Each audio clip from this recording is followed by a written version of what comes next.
Media کے اوپر یہ کہہ لیں یا باقاعدہ طور پر پروفیشنلی اس طرف نہیں تھے، لیکن والد صاحب کے سمت میں آئے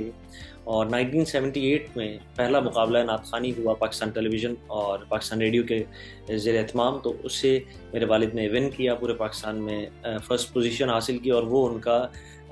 مطلب جس کو ہم کہیں گے بسم اللہ تھی، اس سے اللہ پاک نے انہیں شہرت کی بلندیوں پر پہنچایا، اور وہ پھر سلسلہ چلتا رہا۔ انہیں دیکھ کر میرے چچا، اور اب ماشاءاللہ ہمارے پورے خاندان میں، ہماری پوری فیملی میں، ریلیٹیوز میں اب ماشاءاللہ کوئی سینکڑوں بچے اس طرف ہیں، اور ماشاءاللہ کئی پاکستان ونرز ہیں جو کئی ٹیلی ویژن کے مقابلے بھی اور باقاعدہ طور پر پھر والد صاحب کے کئی شاگرد پوری دنیا میں ماشاءاللہ جنہوں نے بڑا نام کمایا، جن میں راشد اعظم صاحب، سائیں صغیر ہاشمی صاحب، رمضان ناصر صاحب، ماشاءاللہ اس طرح معین خان قادری صاحب، اعظم فریدی صاحب، پورے پاکستان میں اور پوری دنیا میں ماشاءاللہ کافی شاگردوں نے نعت کے شعبے میں بہت نام کمایا۔ ماشاءاللہ ماشاءاللہ۔ اچھا، والد صاحب تو آپ کی ڈیفینیٹلی فرسٹ انسپریشن بھی ہیں اور رول ماڈل بھی ہوں گے، ان کے علاوہ آپ کو اور کون سے نعت خواں ہیں جن کا کلام آپ کو بہت اچھا لگتا ہے؟ جی بالکل، والد صاحب ہی کو دیکھ کر سب معاملات ہوئے، لیکن میری ایک والد صاحب کا بھی کہنا تھا اور میرا اپنا بھی ماننا ہے کہ جتنے بھی سینئرز ہیں ہمیں ان سے ادب کرنا چاہیے، اور میرے فیوریٹس میں جس طرح قاری وحید ظفر قاسمی صاحب، صدیق اسماعیل صاحب، الحاج اویس رضا قادری صاحب، اور ذوالفقار علی حسینی صاحب، راشد اعظم صاحب، شفیق احمد صاحب، مطلب میں میرے جتنے بھی سینئرز ہیں میں ان سب کو باقاعدہ طور پر سنتا ہوں، اور جو مجھے اس اچھی چیز اس میں سے پک کرنی چاہیے میں اس کو اس نیت کے ساتھ کہ میں کچھ سیکھ سکوں، اس نیت سے میں ضرور سنتا ہوں۔ صحیح۔ اچھا، ایک چیز جو سوال میں آپ سے پوچھنا چاہ رہی ہوں یہ کہ یقیناً مطلب یہ بہت ہی بڑا اعزاز ہے کسی بھی انسان کے لیے کہ اس کی زبان جو اللہ تعالیٰ نے دی ہے بات چیت کے لیے، ایک دوسرے سے کمیونیکیٹ کرنے کے لیے، وہ زبان جو ہے وہ کلمات ادا کر رہی ہو جو کہ حضور اکرم صلی اللہ علیہ وسلم پہ سلام بھیجا جا رہا ہے، جس میں حضور اکرم صلی اللہ علیہ وسلم کی مدحات جو ہے وہ بیان کی جا رہی ہو، ان کی سیرت کے بارے میں مطلب بات چیت ہو رہی ہو، کلام پیش کیا جا رہا ہو، تو یہ بہت بڑی یقیناً سعادت ہے۔ تو آپ نے اور آپ کے خاندان میں بے شمار لوگ، آپ نے جیسے بتایا کہ اس وقت نعت مقبول صلی اللہ علیہ وسلم سے جڑے ہوئے ہیں، تو آپ لوگوں نے کتنی برکات اس کی محسوس کی اپنی زندگیوں میں؟ کتنا آپ کو جو ہے نا لگتا ہے کہ اس کی برکت ہے، اس کی برکت آپ کو محسوس ہوتی ہے؟ الحمدللہ، اللہ کا کرم ہے کہ میرے والد صاحب نے جب اس طرف نہیں آئے تھے، مطلب ہم بہت کوئی رچ فیملی سے تعلق نہیں، میرے والد بہت اور کلاس کی ایک فیملی سے تعلق رکھتے تھے، اور رحیم یار خان میں پیدا ہوئے اور وہاں سے سفر کا آغاز کیا، اور اللہ پاک نے اتنی برکتیں عطا کی اس نعت خوانی کے صدقے میں کہ جتنا شکر ادا کیا جائے کم۔ کہ میں اس کی مثال یوں دوں گا کہ 1983 میں میرے والد پہلی دفعہ عمرے پر گئے، ملک سے باہر جانا بھی ہوا، اور وہ پہلا ٹکٹ نعت کی بدولت ہی انہیں انعام میں عطا ہوا۔ ایک ہمارے پاکستان کی بڑی شخصیت قمر زمان شاہ صاحب، انہوں نے انہیں عطا کیا۔ 1983 ٹل 2007 میرے والد کے انتقال تک ہر سال میرے والد صاحب نے رمضان مدینہ شریف میں گزارا، اور اس سے بھی بڑی کرم کی بات یہ کہ یہ سب کے سب ٹکٹ انہیں انعام میں عطا ہوئے۔ تقریباً کوئی 27 عمرے کے اور 5 حج کے ٹکٹ انہیں انعام میں عطا ہوئے، اور سب کے سب انہوں نے ادا کیا الحمدللہ۔ اس کے ساتھ ساتھ ہماری فیملی نے کئی مرتبہ پھر اللہ پاک نے دولت، شہرت، عزت سب پوری دنیا میں دیکھنے نصیب، دنیا کے ہر کونے میں جا کر نعت خوانی والد صاحب کو بھی، اور اب الحمدللہ اللہ کے کرم سے مجھے بھی سعادت ملتی ہے۔ تو بے پناہ مطلب کیا کس کرم کا شکر ادا کریں، الحمدللہ اتنا کرم ہوا اس نعت خوانی کی بدولت کے بیان نہیں کر سکتے الفاظ میں۔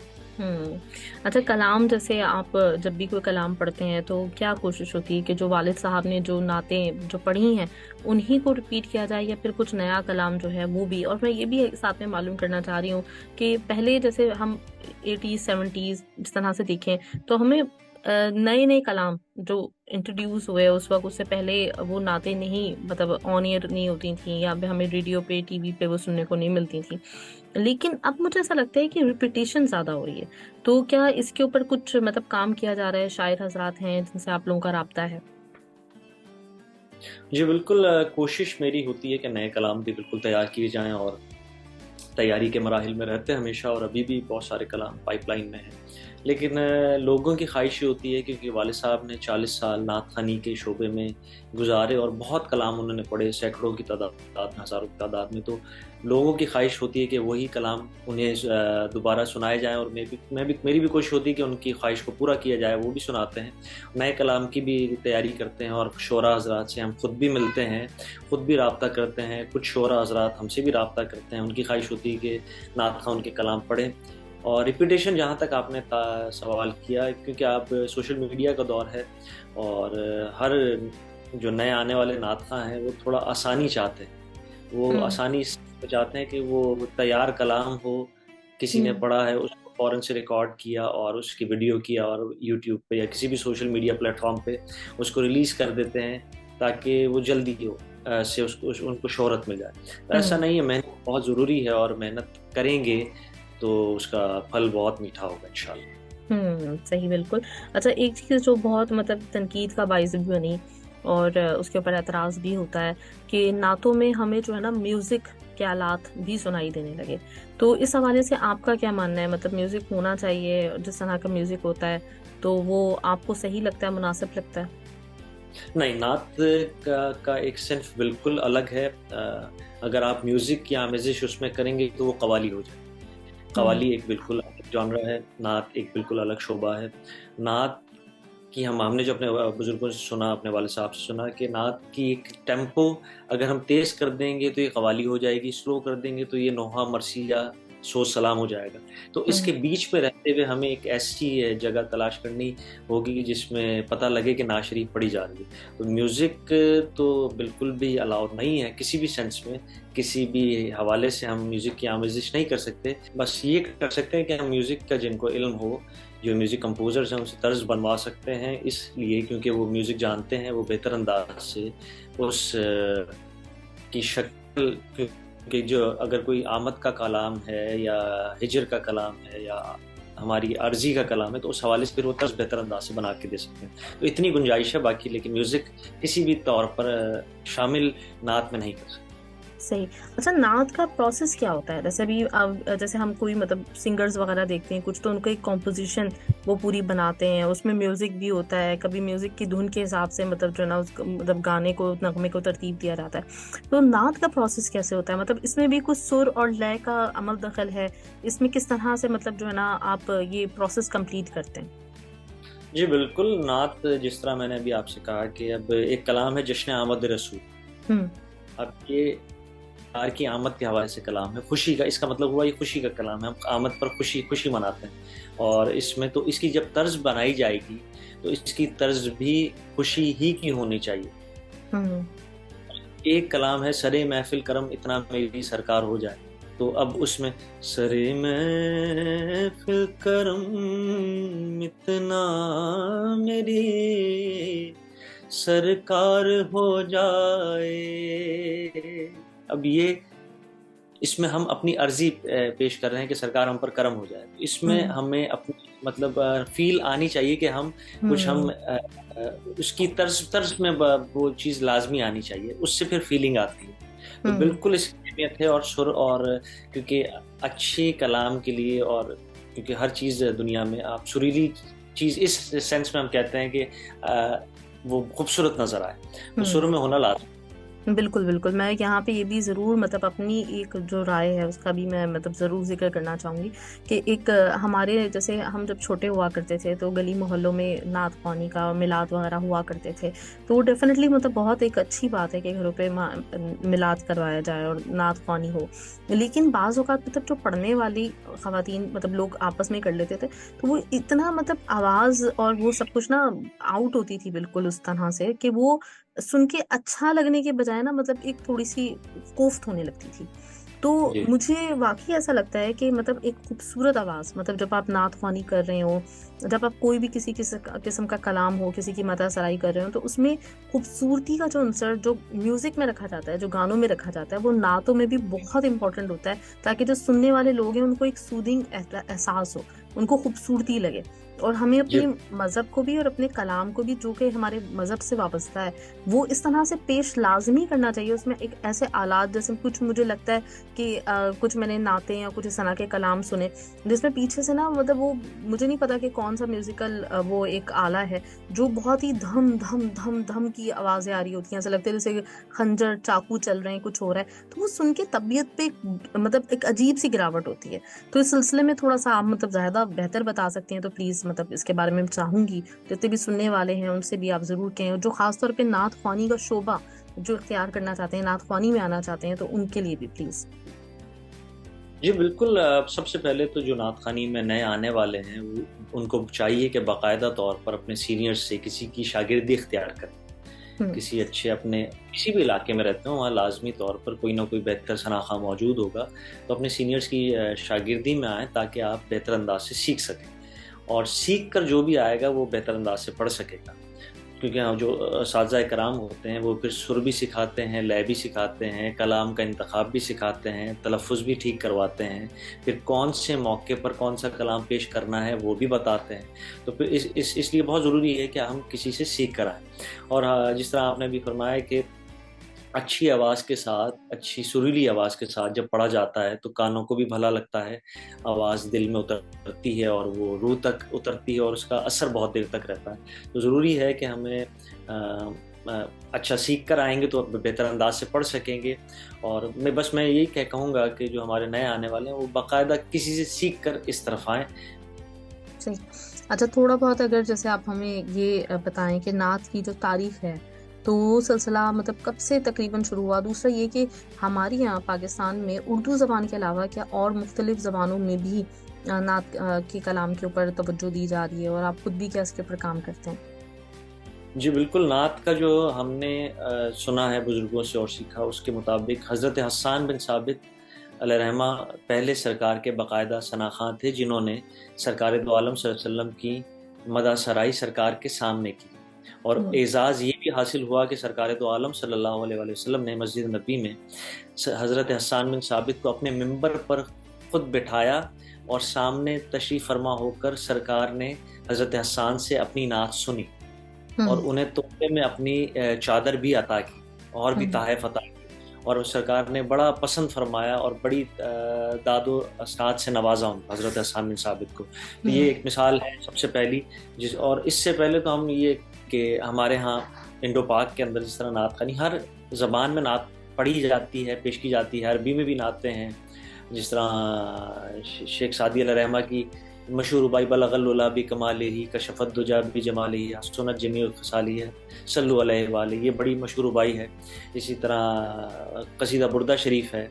پوری دنیا میں زبان زد عام ہے. سندھی زبان میں بھی پڑھا جاتا ہے, ہندی زبان میں بھی پڑھا جاتا ہے, بنگلہ زبان میں بھی. میں بنگلہ دیش میرا جانا ہوا تو میں نے وہاں پر بھی سنا, اور بنگالی زبان میں ایک نعت بلکہ یاد کر کے میں نے بھی پڑھی.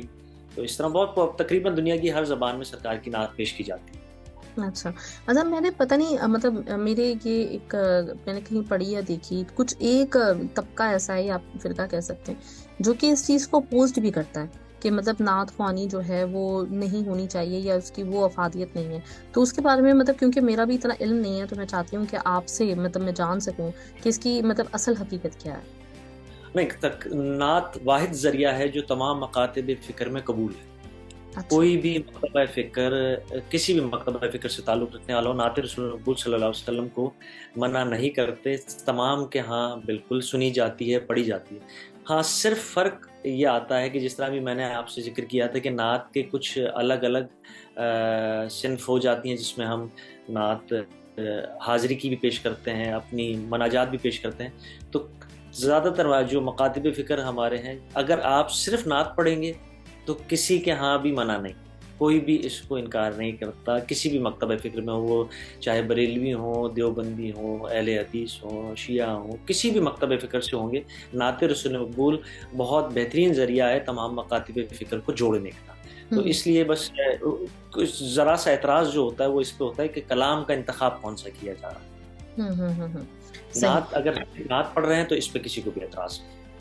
صحیح. اچھا پچھلے دنوں میری کسی سے بات ہو رہی تھی تو ان کی طرف سے ایک جو چیز مطلب ایک کہہ لیں کہ شکوہ یا مطلب یہ تھا کہ نعت رسول صلی اللہ علیہ وسلم تو خالصتاً حضور اکرم صلی اللہ علیہ وسلم کے لیے ہے، ان کی اس میں تعریف بیان کی جاتی ہے.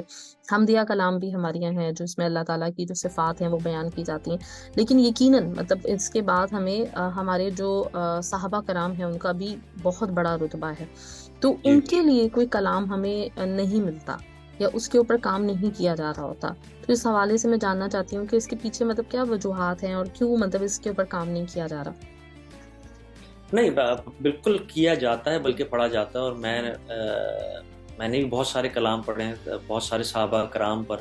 اور ہوتا یہ ہے کہ شعراء کرام کم لکھتے ہیں، اور ٹیلی ویژن یا باقی جو ہمارا میڈیا ہے اس میڈیم کے جو لوگ ہیں وہ اس پر کام تھوڑا سا کم کرتے ہیں. ایک چینل ہے پاکستان کا بہت، اب تو بلکہ کچھ چینلز پر، ایک پر نہیں بلکہ کچھ چینلز پر صبح باقاعدہ پروگرامز ہوتے ہیں اور صحابہ کرام پر اور اہل بیت اطہار پر جن کے بھی جو مناسب دن آتے ہیں ان کے حوالے سے باقاعدہ طور پر پروگرام کیا جاتا ہے، اور اس پر شعراء سے کلام لکھوا کر باقاعدہ طور پر پڑھوایا جاتا ہے. اس طرح میں نے اس پروگرام میں کم و بیش کوئی 50 سے زیادہ کلام مختلف صحابہ کرام پر ابھی تک میں نے پڑھے ہوں گے. تو اس طرح 365 دن اس پر الگ الگ صحابہ کرام پر اور شخصیات پر پروگرامز ہوتے ہیں اور پڑھے جاتے ہیں. تو ایسا نہیں ہوتا ہے پروگرام، لیکن عموماً وہ سامنے نہیں آتا. صحیح. اچھا دوسری ایک اور جو چیز ہے جس کا مطلب آپ جیسے میں ذکر کر رہی تھی کہ الحاج خورشید احمد صاحب نے ہزاروں کی قریب جو ہے نعتیں پڑھی ہیں، لیکن ایک جو معاملہ جس کو ہمیں فیس کرنا پڑتا ہے جو ہم دیکھتے ہیں وہ یہ کہ آرکائیوز جو ہیں وہ ہمارے پراپر نہیں ہیں. مطلب اگر آپ دیکھیں تو پاکستان میں تقریباً ہر چیز کی آرکائیوز نہیں ہیں. تو وہ جتنی نعتیں ہیں ان میں سے بہت ہی کم اس وقت ایسی ہوں گی جن کی آپ کو ویڈیوز مل جائیں گی، جن کے آپ کو جو ہے نا وہ آڈیو اوریجنل جو ہیں وہ مل جائیں گے. زیادہ تر جو ہے وہ نہیں سیو کیے ہوئے ہوتے، ہم نے اس کے آرکائیوز نہیں رکھے ہوتے. تو اس کے اوپر اب کچھ کام ہو رہا ہے. دوسرا ایک اور چیز جو میں موسٹ امپورٹنٹ، ابھی آپ نے تھوڑی دیر پہلے ذکر کیا تھا سوشل میڈیا کا. تو اس میں اگر آپ آج کل جائیں تو آپ کو ریلز کا بڑا ایک رجحان ہے، اور ریلز کے پیچھے جو ہے وہ جو اس وقت کے جو فیمس سانگز چل رہے ہوتے ہیں تو اس کو رکھا جاتا ہے، اور اس کی وجہ سے سانگز مطلب ریلز وائرلز ہو رہی ہوتی ہیں. تو یہاں پہ مجھے ایک کمی جو محسوس ہوتی ہے، بعض اوقات میں نے بھی سوچا کہ میں کوئی مطلب حدیث نبوی یا کوئی چیز ایسی اگر پوسٹ کر رہی ہوں تو اس کے پیچھے کوئی اس طرح کا کلام جو اس سے ملتا جلتا ہو تو وہ میں رکھوں. تو مجھے ان ریلز کے آپشن میں جو وہ ایک ان کا ہے اس میں بہت کم نعتیں، بہت کم کلام ایسے ہیں جو کہ ملتے ہیں. تو اس کے اوپر کیا مطلب ضرورت ہے، آپ کو ایسا لگتا ہے کہ کچھ کام کیا جائے، کچھ رابطہ کیا جائے اور نعت مقبول صلی اللہ علیہ وسلم، حمدیہ کلام، قرآن کی تلاوت، یہ چیزیں بھی ہمارے پاس ریلز آپشن میں موجود ہوں، تاکہ جہاں پہ وہ چیز ایک عام ہو رہی ہے، وائرل ہو رہی ہے، وہاں پہ ہم اللہ کا کلام، حضور صلی اللہ علیہ وسلم کی مدح سرائی اور یہ ساری چیزیں بھی وائرل کر سکیں. جی بالکل کرنا چاہیے، اور میں نے بھی اپنے تائیں اس میں کوشش کی کہ اپنا ایک یوٹیوب چینل بنایا، اور والد صاحب کا وہ کلام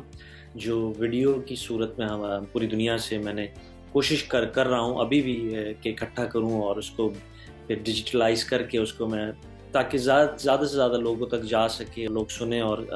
اپنی روح کو تسکین پہنچائیں. تو میں بھی کوشش کر رہا ہوں، اور بہت سارے لوگ کوشش کر رہے ہیں مختلف چینلز کی صورت میں، مختلف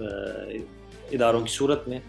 اور جہاں تک آپ نے ریلز وغیرہ کے حوالے سے بات کی، کیونکہ ایک باقاعدہ طور پر نعت خوانی کو ہمارے ہاں شعبہ ہی نہیں سمجھا گیا، اس لیے باقاعدہ طور پر اس پہ گورنمنٹ کی سطح پر یا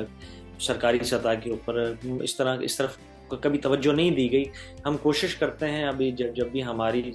جو سینئرز ہیں وہ بھی، اور جو جتنے بھی ہمارے شعبے کے لوگ ہیں، کہ وہ اس پر کام کر رہے ہیں اور کوشش کر رہے ہیں کہ اس کو آگے سے زیادہ سے زیادہ فروغ دیا جائے. اور جو آپ نے جس طرح کہا کہ بہت کم نظر آتا ہے، یہ بالکل آپ نے صحیح کہا. ہم بھی کوشش کر رہے ہیں کہ اس میں آپ اپنا حصہ ڈالیں اور زیادہ سے زیادہ اس میں میٹیریل پرووائڈ کیا جا سکے. بالکل. خاص طور پہ میں جیسے سوشل میڈیا پہ انسٹاگرام آج کل سب سے زیادہ پاپولر ایپ ہے جس کو سب سے زیادہ اس وقت لوگ یوز کرتے ہیں. تو اس پہ جو ریلز کا جو آپشن ہے نا، اس کے اوپر پلیز آپ لوگ ضرور مطلب جو بھی آپ لوگ سارے جو لوگ ہیں اس کے اوپر کام کیجیے، تاکہ وہ جو چیزیں آج کل وائرل ہو رہی ہیں، الحمدللہ اس وقت اگر پاکستان کو دیکھا جائے تو ہمارے پاس الحمدللہ جیسے اپنے یوٹیوب چینلز کا کہا ہے تو بے شمار ایسے یوٹیوب چینلز ہیں جس میں ہمیں مطلب دین کے بارے میں بہت کچھ سیکھنے کو مل رہا ہے. تو وہاں جی پر یہ آپشن بھی ہمارے پاس ہونا چاہیے کہ اگر ہم کوئی چیز مطلب اگر ری شیئر کرنا چاہتے ہیں، کوئی چیز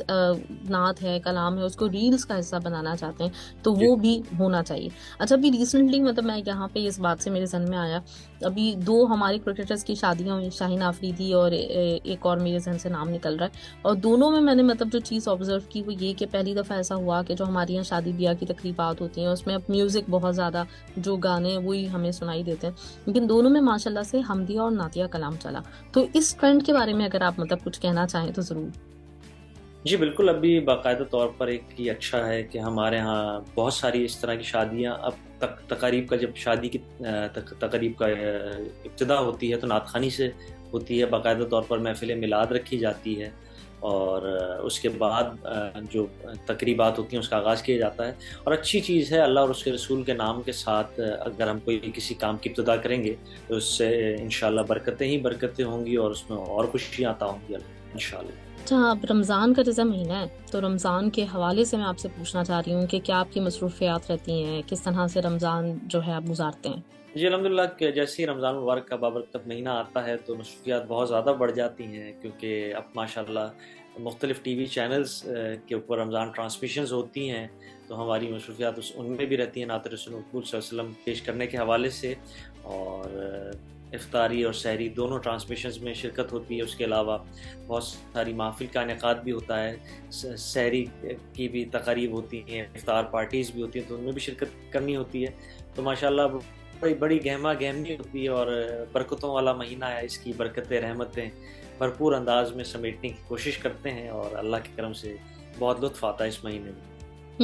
اچھا، یہ ماشاءاللہ سے یہ سلسلہ جو ہے رمضان ٹرانسمیشن کا، یہ عامر لیاقت مرحوم صاحب نے شروع کیا تھا، اور یہ پہلا ایسا رمضان آئے گا پچھلے کئی سالوں میں، میرا خیال ہے 2002 سے جو آغاز انہوں نے کیا تھا، تو وہ سلسلہ اب تک چل رہا ہے، اور اس کی وجہ سے جو رمضان ٹرانسمیشنز ہیں، مجھے ایسا لگتا ہے مطلب یہاں پہ میں ضرور ذکر کروں گی کہ اس کی وجہ سے جو نوجوان نسل ہے جو دین سے مطلب اتنا زیادہ واقف نہیں تھی، ان کو بہت سارے ایسے پروگرامز، بہت سارے سیگمنٹس ان کے لیے رکھے گئے، جس میں یقیناً مطلب ہماری نوجوان نسل جو ہے وہ دین کے قریب آئی ہے، جو پہلے نہیں ہوا کرتا تھا کیونکہ اتنے ٹرینڈنگ چلے۔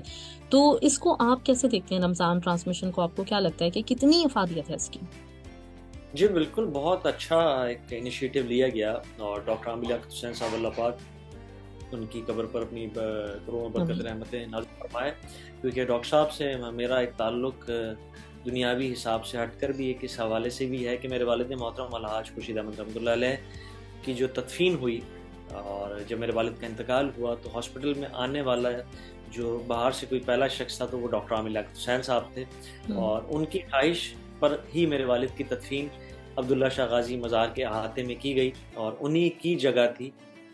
انہوں نے اپنے لیے جو جگہ رکھی تھی وہ میرے والد کی نظر کی، اور الحمدللہ میرے والد کی تدفین وہاں ہوئی، اور اب ان کی جو فیملی کی جگہ ہے اسی میں ڈاکٹر صاحب کی جو قبر مبارک ہے وہ میرے والد سے ایک قبر چھوڑ کر ان کی قبر ہے، تو الحمدللہ یہ ایک ایسا تعلق ہے جو تا دیر قیامت اسی طرح انشاءاللہ ان کی فیملی کے ساتھ رہے گا، اور اس کا تو اجر انہیں اللہ پاک ہی عطا کرے گا۔ اور جس سلسلے کو انہوں نے لے کر چلے رمضان ٹرانسمیشن کے حوالے سے، تو بہت بڑا کام کیا انہوں نے، اور نوجوان نسل میں اس حوالے سے کہ ماشاءاللہ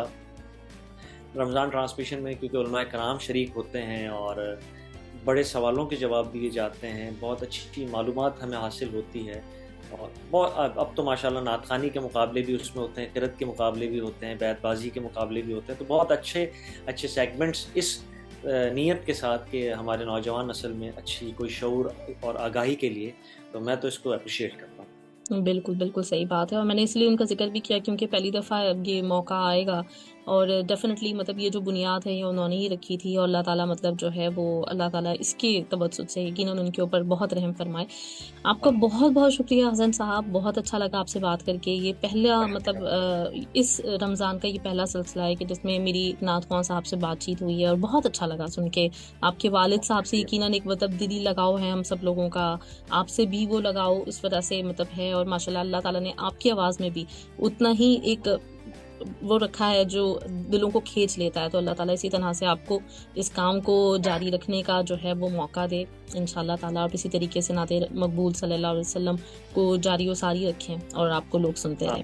بہت بہت شکریہ، بہت اچھا لگا آپ سے بات کر کے، تھینک یو، بہت خیال رکھیے گا، ایک دفعہ پھر آپ کو رمضان کی بہت مبارکباد۔ جزاک اللہ خیر، بہت مبارک ہو آپ کو۔ السلام علیکم۔